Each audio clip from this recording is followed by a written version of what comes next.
Welcome back, everybody, to the Sports Guide. I'm Lucas, and I'm here with Mike. We're here to continue our mock from last week. We're going to move on into the second round. So before we get started here, we're going to do a quick little recap from last week so that we can give you some context for what we're going to be doing for the second round.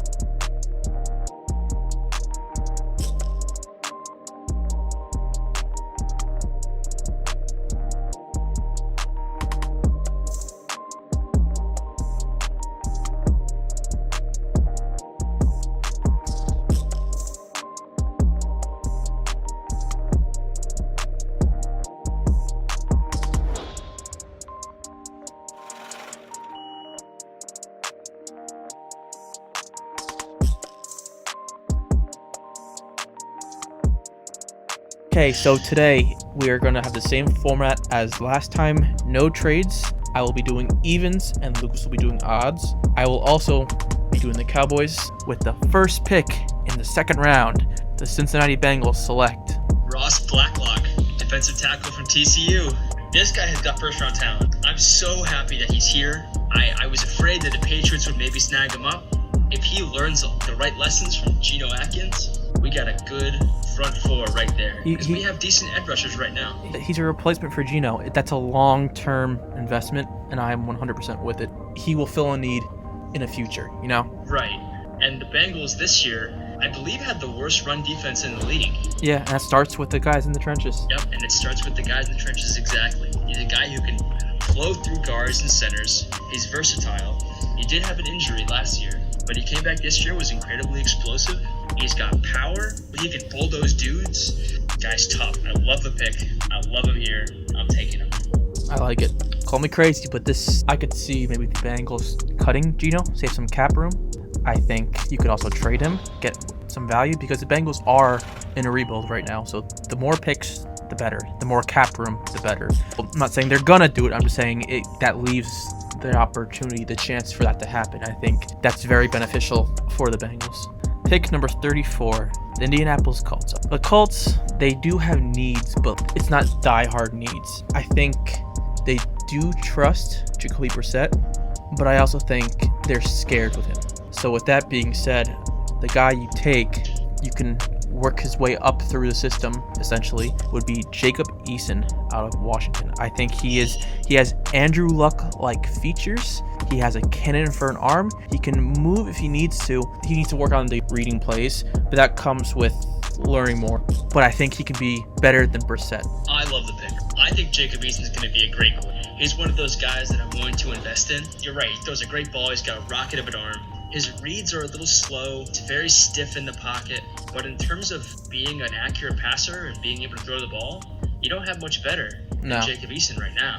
So as in terms of a guy that you can invest in for the next 1 to 2 years until he becomes a starter, I think there's nobody better to pick than Jacob Eason. The next pick is the Lions. And with the recent news that's broke about Darius Slay, I think you gotta go corner here. I think since you passed up on Okudah, you gotta take the next best corner since the draft right now, which is Jeff Gladney. This guy, he's a little thin. He's not the strongest guy, but he's scrappy in man coverage. He plays pretty good zone. He's got a lot of pass breakups, but in terms of playing man coverage in that Matt Patricia defense, Jeff Gladney fills the need. I think the only thing that really hurts him is maybe he's not tallest, but that's okay with corners. Sometimes when you go to a smaller school, that does impact how high you are, like grading-wise, as a prospect. And TCU it's a great school. They produce some really good players, but it's not Alabama, it's not Georgia, it's not Notre Dame, it's not Wisconsin. So I think that's what hurts him. Love him. I think he's first round grade, 100%. But for sure, he does need to improve on some things. There's a reason why he's fallen to the second round. He does need to learn a lot, and that's okay. All these players need to learn a lot. Right.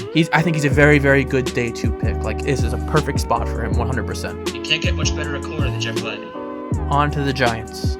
Your first pick was to protect Daniel Jones, and I agree with that 100%. You know, the Giants right now, their best side of the ball is the offense. So with that being said, you need to work on your defense, and you need a pass rush. You have Lewis from Alabama and Bond. I think the Giants go with Zach Bond out of Wisconsin. The dude, while he is undersized, he gets to the quarterback, and I think you can easily add muscle but he has pretty good technique and he gets to the quarterback right then and there. His production was there at Wisconsin, but I think he could be a 10-sack guy. I think he puts pressure on the opposing quarterbacks. Yeah, I totally agree. I like it. He's lengthy. He can get around the edge. He's a pretty consistent tackler. I see nothing wrong with this pick. Okay, you picked Herbert with your 6th pick. We assumed that Gordon left, and I think I was mistaken with saying Eckler is going to be there. He's also a free agent too. Okay, so they're going to re-sign one of those guys. I think you got to hit O-line. I think it'd be a mistake not to. If you're going to invest in this young quarterback, you got to give him a chance. So I'm thinking Cesar Ruiz from Michigan. I like him a lot. Right. He played a lot of time, I believe it's center. Yeah. But he can shift to He absolutely interior. can shift. He is very versatile. He's started over 30 games. You can't ask much more of an interior lineman, you know? Yeah. He's physical. He just is a little slow off the line sometimes. And that's why he's here in the 2nd round. But I think that he could be very successful as an offensive lineman. I like that pick. So I probably would have went Lucas Niang out of TCU. I think you have to keep him upright. We're on the same page with picking an offensive lineman, and that's really what matters. You have to open up holes for your run game and protect Herbert at all costs, and that's the pick you have to make. If you don't go quarterback in the 1st round, you have to go offensive line. The first 2 picks we made were the first 2 picks the Chargers need to make. The Panthers. So we took Derek Brown with our 1st round pick. The best years of the Panthers were when they had a really good defense. And that year they went to the Super Bowl, if you remember, Josh Norman, who just got cut by the Redskins, was a ball-hawking, lockdown, trash-talking corner. That year he was the best corner. While the Panthers don't really have a good corner, they do have Jackson, who's slowly making progression. I don't think James Bradbury is the answer, and I'm not sure if he's there next year. They draft him at 38, Noah Igbognani, the corner out of Auburn. I think this kid is not talked about a lot, and I think he needs to have his name out there a lot more.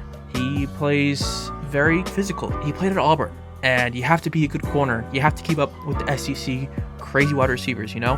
And he did just that. He is a lanky corner, and he plays the position right. I think Matt Rule will coach him up to be a very good corner, and I think the kid is going to be a stud in the league. He's a guy that you definitely need to invest some time in. Yeah. He doesn't have a lot of time at corner. No. But the flashes he shows are certainly worth the 2nd round pick. 100%. The Dolphins, again, are on the clock. I have the 4th Dolphins pick. I'm definitely looking at O-line here because you got to give Tua some help. And since Tua is a lefty, I'm looking at Lucas Niang from TCU. He's 6'7", so he's got the size. And since he is probably going to be playing right tackle, he would technically be on Tua's blind side. So I'm going to pick Lucas Niang. He's big. He's powerful. Dude's long.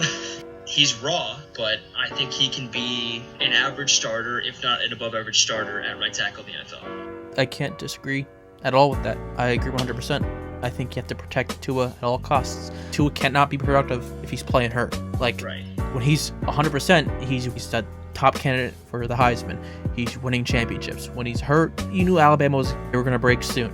And that's what it was. When Tua went down, they broke. You need to keep him upright. You need to keep him healthy. And this pick does that. I'm with it. Okay. Moving on to the Cardinals. Again, I think Larry Legend has about a year or 2 left. But I think we got an offensive tackle to help protect Kyler Murray, who is the future. You have Chandler Jones, who's a very good pass rusher. Jones is aging, and a guy that can help him out help the defense out right now.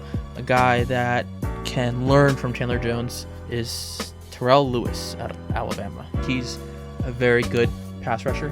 While he had an injury, I think, last year, it's not scaring me as much. He's a big pass rusher. He's 6'5", he's about 255, and he's strong. He is, to me, easily a day 2 guy. And having Chandler Jones as your mentor it's only going to benefit him. Yeah, I really like it too.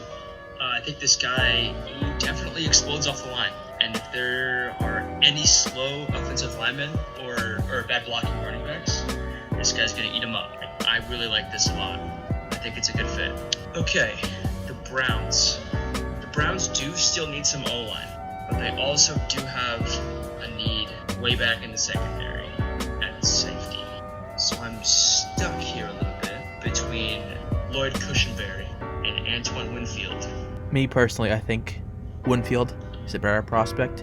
While he does have injury concerns, Winfield got 7 interceptions. He could lay the hit. He was the leader. He's a very good safety. So if I was the Browns, I would look towards Winfield. But Cushenberry is very good himself.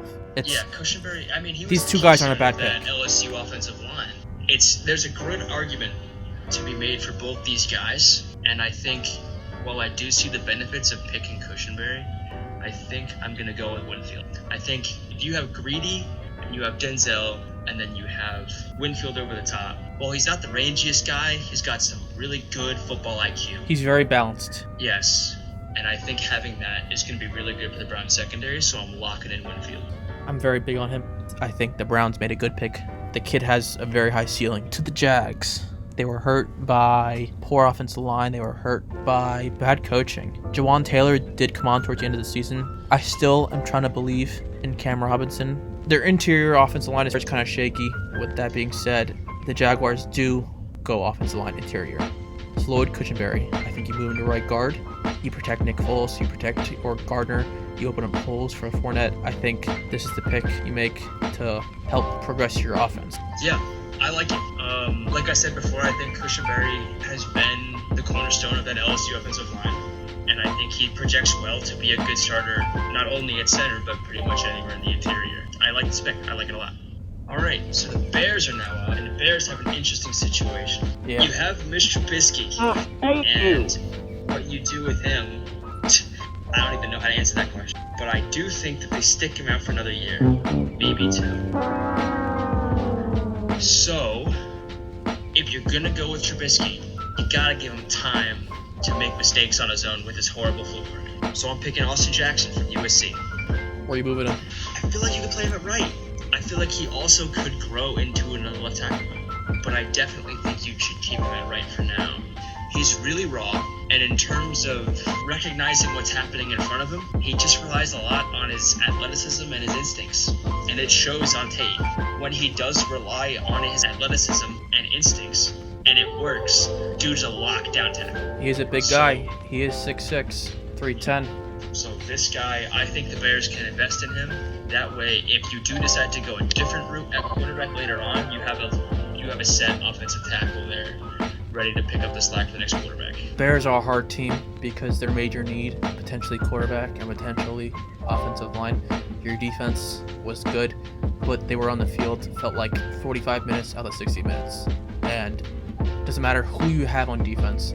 When they're on the field for over half the game, they're going to get burnt. They're going to get tired. Injuries will occur. Khalil Mack, he did not have the same impactfulness that he had prior to this season. Sure. And that's because their offense last season, 2018, that offense was, you were on your toes the whole time because you didn't know what they were going to do, what funky play. And this year, I think the plays were there. It just, Mitch, maybe later on we'll see something happen that will impact him. Good pick. That's a safe pick.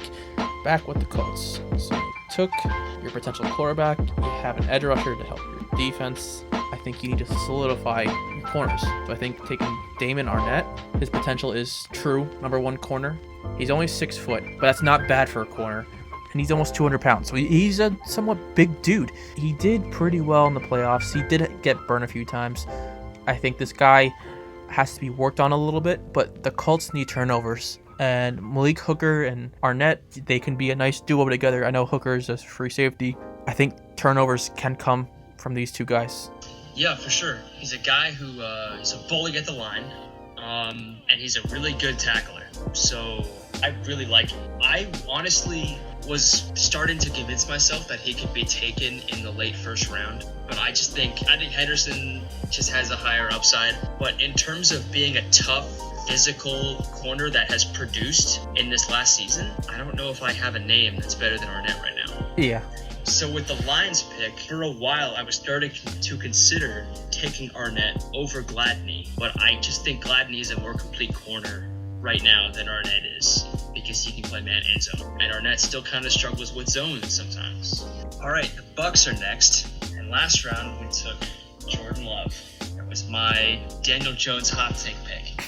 So I was saying before, if you take Love, you maybe go interior D-line in the second, or you take Rashard Lawrence from LSU in the third, and I'm kind of leaning towards doing the latter there. So I don't know if I want to take interior D-line right now. What I'm kind of leaning towards, I really want you to convince me out of taking Jonathan Taylor right now. Nope, I can't, 'cause I was going to make that pick. I was hoping that I would get this pick to make it. I think 2 years ago with the Darius Geis draft, I think me and you both had them taking Darius Geis, and they didn't. We're like, ooh, they took Ronald Jones instead. I'm not sure if that's going to work, and neither of their running backs, they haven't had a good running back since Doug Martin. I think this is going to be one of our, we can't talk about this one this much because we both agree 100%. He's a hard-nosed guy. He's a killer. He's produced for the last, how many years he's been in school. The need for a running back right now in the NFL is at almost an all-time low. You don't only maybe one team, two teams need running backs, and the Bucs were one of them. And the fact that he slid this far is they have to. You can't. This is the time to take him. This is it. Good pick. All right, on to the Broncos. So we took Jerry Jeudy, but Chris Harris leaving does hurt a lot. He was a very good slot corner. He was the leader of that team. So with that being said, I think you have to go corner, and I think Trayvon Diggs is the pick you make right here. I think his stock fell, and I believe his stock fell because of his poor performance against LSU. I think he's a really good player. I think he should be first round talent. I think sometimes he's gotten burnt before, but what corner doesn't get burnt? I don't agree that he's here this late, but maybe he's like Greedy Williams and just bad luck. I think Broncos need a corner. This is the guy. He gets the turnovers, get the ball back in Drew Lock's hands. Yeah, I was always kind of iffy on Diggs. His lack of tackling ability kind of scared me, but I think his play on the ball in terms of zone and sometimes man was really impressive. But I just was never wowed by his tackling ability. So I could see how he's here, but I certainly do see the upside being a late first round pick. I mean, he does have the size. Yeah, he's got the size. He's got the raw talent for sure. And I think at 46, I think he's a great pick. I like how he gets the turnovers. He does very, very well in zone coverage. I think this is a good pick for the Broncos. Atlanta at 47. Now, their running back situation's a little up in the air. And I understand that they have a secondary need. And it seems like the secondary gets hurt every year. And I understand Matty Ice is getting older. Your time to win is running out. But I really, really like Clyde Edwards-Helaire. And I really, really want to see him as a Falcon. I think the little guy from LSU is my pick. He's shifty. Yeah. He's got a low center of gravity. He's quick. I love him. I think he fits well. And I think the Falcons have to take the best player available. He fills a need. The running game hasn't been relevant since their Super Bowl. You have to move on from Freeman. This is the pick. I like it. All right. So the Jets took Andrew Thomas with their first round pick to help Sam. And I think that's a very, very good move to make. I also think taking players to help Sam in the passing game helps too. So Jalen Reagor, I think, is a very, very underrated player, but I don't think they take him right now. I think they take Julian Okwara from Notre Dame, the edge rusher. They need to get to the quarterback, and Quinnen Williams, I think, is a very good pickup. I think he will stop the run and get some sacks. Julian will get the sacks. I think he's a good player, and he does need to grow a bit. I think Greg Williams, I think he's a very good defensive coach. The Jets defense this year was not a bad defense. The Browns defense 2 years ago was not a bad defense. The Greg Williams defenses are always legit, and I think this is a piece to help solidify it. Yeah, I certainly like the pick. I was thinking about getting Darnold another weapon. I'm looking at Brandon Ayuk right now, putting him in the slot, and also letting him return some punts maybe. I think he's talented. I think Brandon Ayuk he doesn't have breakaway speed, but he's fast enough. He's pretty raw, but I think if you pair him up with Sam Darnold, I think it can only help him. I don't disagree with that. I just think the Jets, they drafted Ja'Kai Polite last year, and he didn't even make a team. Like, he's a bust and a half. He went from first round grade to not even making a team, like, without being arrested or anything. This guy's a bona fide bum. I just think they needed a pass rusher. You had to get they know they need it. This is the time you get it. At 49, I'm sadly picking for the Steelers. The Steelers seem to have lots of issues here. Ben's getting older. Yes, sir. Juju kind of struggled this year with being in the wide receiver 1, which is going to happen. He's not used to it. James Conner couldn't stay healthy again. Steelers had a pretty tough year. Mason Rudolph getting hurt didn't help. I think if I'm the Steelers, I go with an edge rusher. Go with the defensive side of the ball. And I'm going to pick Curtis Weaver. I love that pick. Yeah. Dude's got really fast hands. He chops down reaches from tackles really, really well. He's got a really high football IQ. I think he could work up to be potentially an above-average edge rusher. All right, on to the Bears. So I kind of hinted Trubisky. Well, we both know that he's a problem, but I kind of hinted something might be up with the Bears. They might try to pull a fast one on him. You have the pieces there. You have the wide receivers. It's not the time to pick a tight end. You have running backs that are developing. You just picked your offensive line, so you're going to help your quarterback stay up.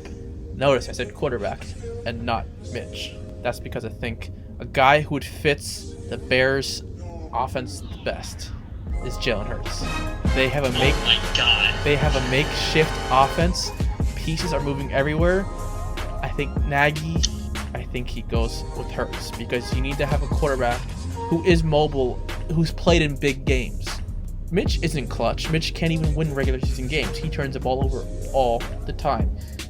That offense is very complex, and I think it's too much for Mitch. And I think Hurts, who has played and been successful in 2 different offenses, because Hurts is mobile and he can throw in the run very well, and turning the ball over isn't really his MO, I think this fits. I'm not saying he's going to be a great quarterback.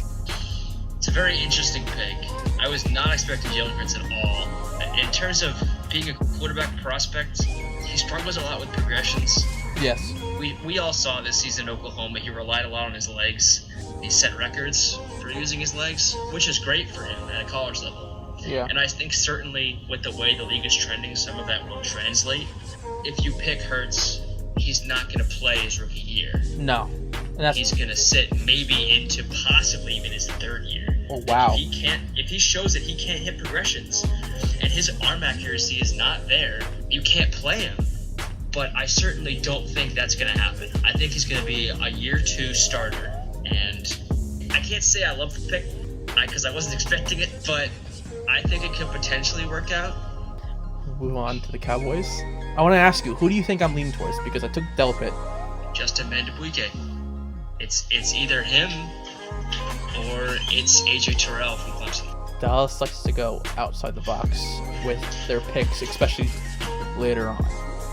So with that being said, I think they take Cameron Dantzler, the cornerback from Mississippi State. This dude does make plays. He locked down some good wide receivers. He is very athletic. He does have the strength. He does have the size. He's 6'2", 185. He displays the willingness to make the tackles.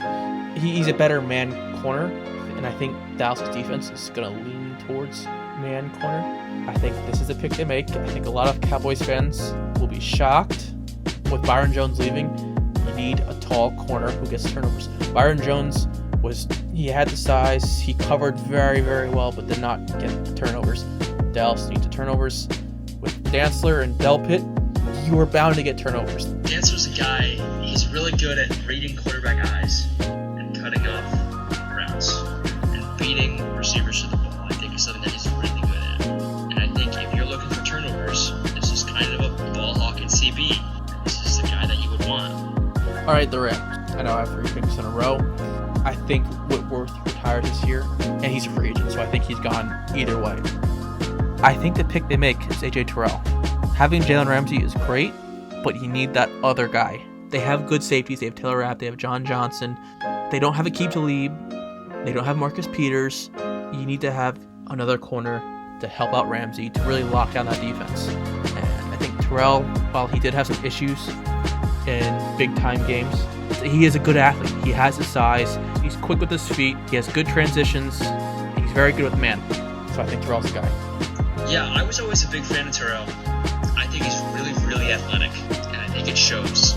And while you're right, he did get burned in the national championship game. He didn't play his best, and he's not the most efficient tackler. Yeah, I think he's got great footwork. I think he's physical with his hands. And I think in man and zone coverage, he's going to be above average in the NFL. The Eagles. Oh, my next pick. And I think with this pick, I'm going to go with my boy Brandon Ayuk. I was leaning KJ Hamler, but, I think the Eagles have some unproven guys at wide receiver. Yep. And I think Ayuk is a good complement to what they have. He can go in the slot, and he's really good with yards after catch. But I think he complements Ertz well. I think he complements Jeffrey well. I like it. I don't think the Eagles want this pick, but I think this is a good pick. I don't think he's a bad player. I'm not entirely high on the guy. He doesn't stand out to me, but I think he's a good player, so I think he does everything well, which is not a bad B as a wide receiver. He has pretty good hands, good up with the yak. He's okay with contested catches. That's where he might struggle a little bit. All right, the Buffalo Bills. So the Bills took Laviska with their last pick. What they're missing is another interior defensive lineman. I think they'll bite on Raekwon Davis. You need another guy to pair up with Ed Oliver, and Davis had all the hype last year, and this year was a flop. He has all the power and the strength. His play did drop a lot. Yeah, Raekwon Davis was always a little iffy, but I had faith in his upside. If you give him, I think, 2-3 years, which I know is a lot to ask for, I think he could really show above average upside. Has the potential to be a starter. Alright, the Falcons at 55. There are two guys I'm looking at right now.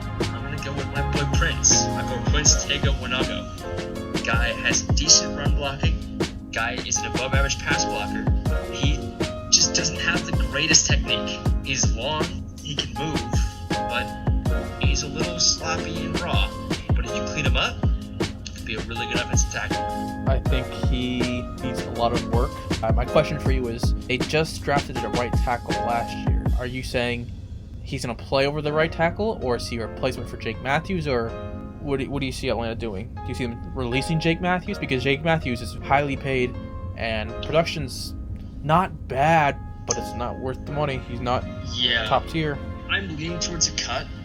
I don't really know, though, right now. I could maybe see you start him as a backup, and then you trade Matthews later on. But I'm leaning towards a cut. But I really like this pick. I think the Falcons, I think Matt Ryan has another 3-4 years left. I think he might decline soon, but with Julio Jones, it makes it very hard to decline. You need to keep him upright, and Jake Matthews was average, and this betters their offensive line, whether it be starter or having him as a backup to learn. All right, so the Dolphins, this is the crazy draft where they have all these players, but one thing we haven't covered is the DBs. They don't really have, they got rid of Minka. They don't really have any good DBs. Jones, the safety, he's aging. His coverage skills gone way down. His speed. Xavier Howard, they do have, but he didn't play last year because he had a bum knee. That is concerning. While he is the highest paid, he is a good corner when he plays. So, looking at the board, you could go with corner here. There's not really a corner worth taking right now. But there's two guys I'm looking at. Kyle Duggar and Ashton Davis. I'll just keep it plain and simple. I think go with Ashton Davis. This dude is a freak of an athlete. He was a track star. That's how he got recruited to Cal. This dude is a leader, gets to the ball, and he's fast. But I think he'll be their ball-hawking safety that they need to get turnovers. So you have Howard, and now you have Davis. You're building your defense again. I think you have your pass rush, you have good linebackers as it is. Now you're building your secondary. Yeah, I like Ashton Davis a lot. I think in terms of reliability with tackling, the consistency isn't there, which I think is why he's here. But he's tough. He's got good speed. He's rangy. He's your true center fielder. Him as a leader will benefit the Dolphins. Him and Howard, I think, can be very, very good. All right, the Texans. The Texans have a big need at running back, and I don't think there's any running backs right now that I want to take. My next issue that I want to resolve is making sure while Deshaun Watson is really good scrambling, I don't want him to have to shoulder that risk a lot. I'm going to go with Matt Hennessy from Temple. I think he's athletic and he's controlled, and he's a really good IQ. Not to mention that he's over 300 pounds, so he's a big dude. Yeah. But he's like a wall. He's like, if you think of a wall as an offensive lineman, I think of this guy. So I think in terms of protecting Deshaun Watson, he's the guy you go with. I can't disagree. I think this is the pick you make.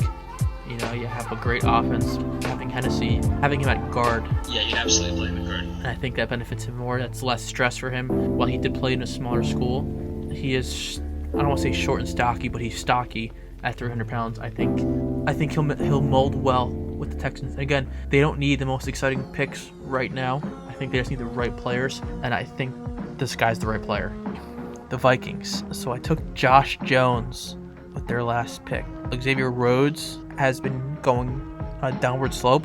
Jalen Johnson has been going up on the draft boards, and there's a reason for that. This dude is physical, he has good size, and while he's maybe not the most exciting player, Mike Zimmer just for some reason always takes guys who are not the most exciting players and turns them into exciting players. And I think Jalen Johnson to the Vikings is just, it's a match. Yeah, he certainly is physical down the field.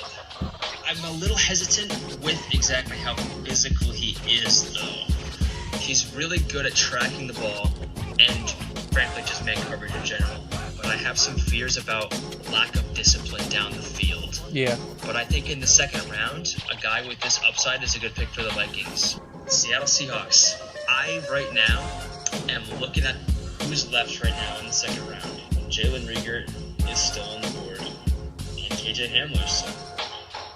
And having another quick guy to put with DK and Lockett, I think is a bad thing.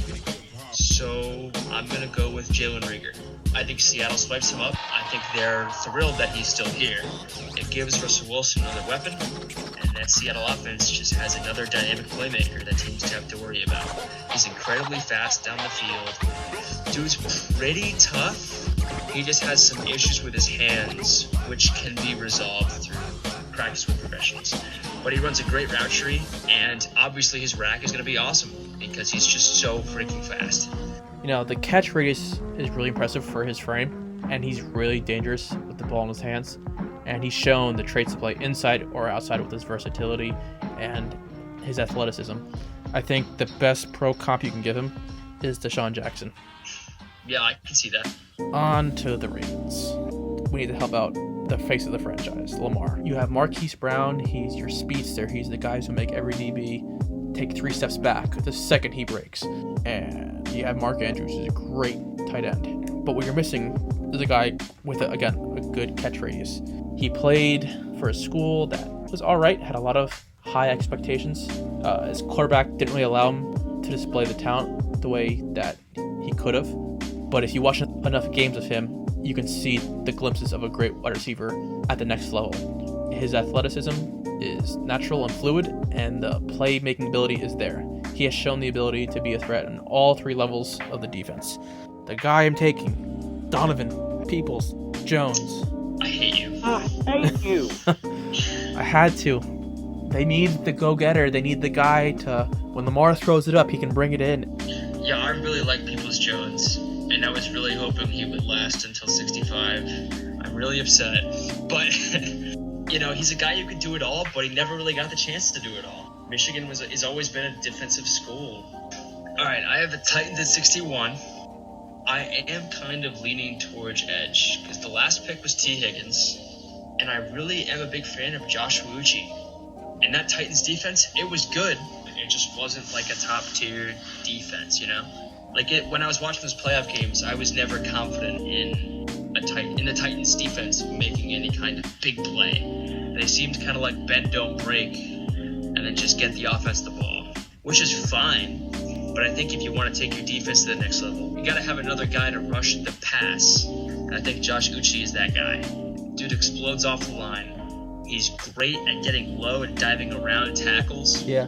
He's the guy that I want. I think he fits that defense very well. He definitely is a 3-4 outside linebacker. He's not a 4-3. Not sure if Cameron Wake stays another year at Tennessee or not. I think Uchi's a good pick. I think it fits well. He's athletic enough.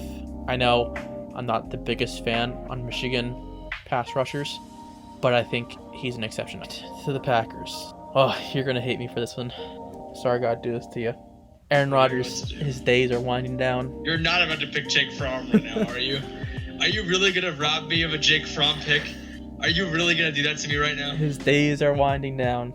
And you are. Aaron Rodgers' time is coming. maybe it's not this year or next year or the year after. With the Packers, you need to invest in a long-term plan. And seeing Jake Fromm on the board, and if I'm Matt LaFleur, I'm so excited to get him. Oh my God, you did it. But I'm not doing it. Oh, you didn't do it. Okay, good. All right. I'm going to get my playmaking tight end, Bryson Hopkins. Jimmy Graham is, I don't want to say a one-hit wonder, but ever since he left the Saints, he has not been the same. Bryson Hopkins is an athlete and a half. He's not good in pass blocking, but he is smooth, he's a fluid runner, and he does make really good plays. He's very good at route running. He reminds me of, I don't want to say his name, but I'm going to have to. He reminds me of an Aaron Hernandez. Yeah. Yep. I think Hopkins' best ability is how he can make a mismatch happen, and how the need for the defense to cover Hopkins underneath is going to free up Justin Jefferson, and it's going to free up Devontae Adams. I like the pick in terms of freeing up the secondary. The Chiefs, the Super Bowl winning Chiefs. You know, you can never have too many pass rushers, but I'm honestly thinking giving Pat Mahomes another weapon may not be a bad idea. I'm thinking I really like Hunter Bryant. I think the guy runs some awesome routes, and I think pair him with Travis Kelce, and then you have Tyreek Hill and Mecole Hardman on the outsides. Oh my God, that's a nightmare city right there. I like it too. He's very good with the ball. He has very good ball skills, but blocking wise, he's not a blocker. You can't expect a lot out of him.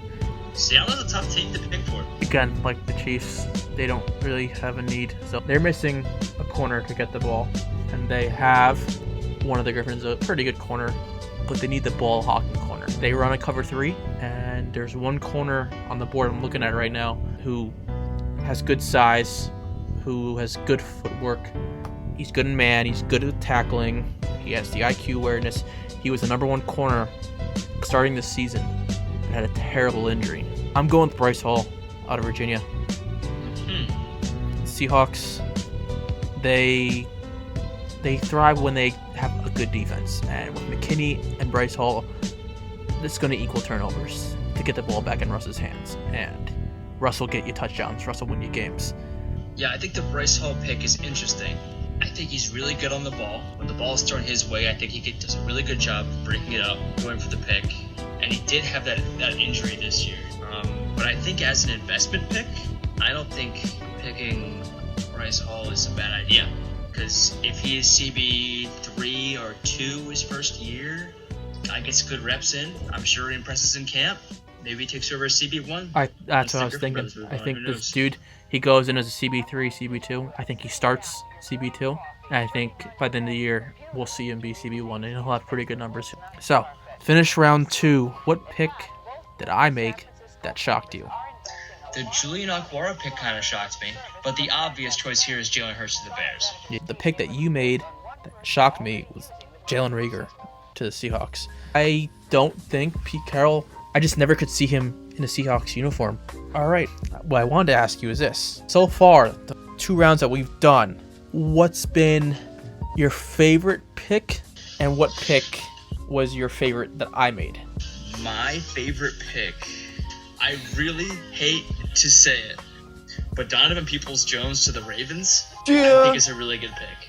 In terms of picks that I made, Ross Blacklock to the Bengals. Sorry, I had to do it. I just think that pick is just so nice. So the pick that I like the most, the Donovan Peoples-Jones. That pick was my favorite that I made. I think that fits well. One that you made that I really liked, it has to be Jonathan Taylor. I agree like 1,000%. All right, and that concludes our second round mock. Thank you very much for listening to the Sports Guide today. Feel free to post in our subreddit on r/TheSportsGuide, and make sure that you leave a comment and a like, and have a great rest of your day. Hey sports fans, and thanks for watching the Sports Guide. If you haven't already, subscribe and join the team for news, highlights, predictions, debates, and mailbag. Follow us on Instagram and Twitter. All the links are down below in the description. And don't forget to hit the like button and leave us a question or two. Thanks guys, our next video is dropping soon.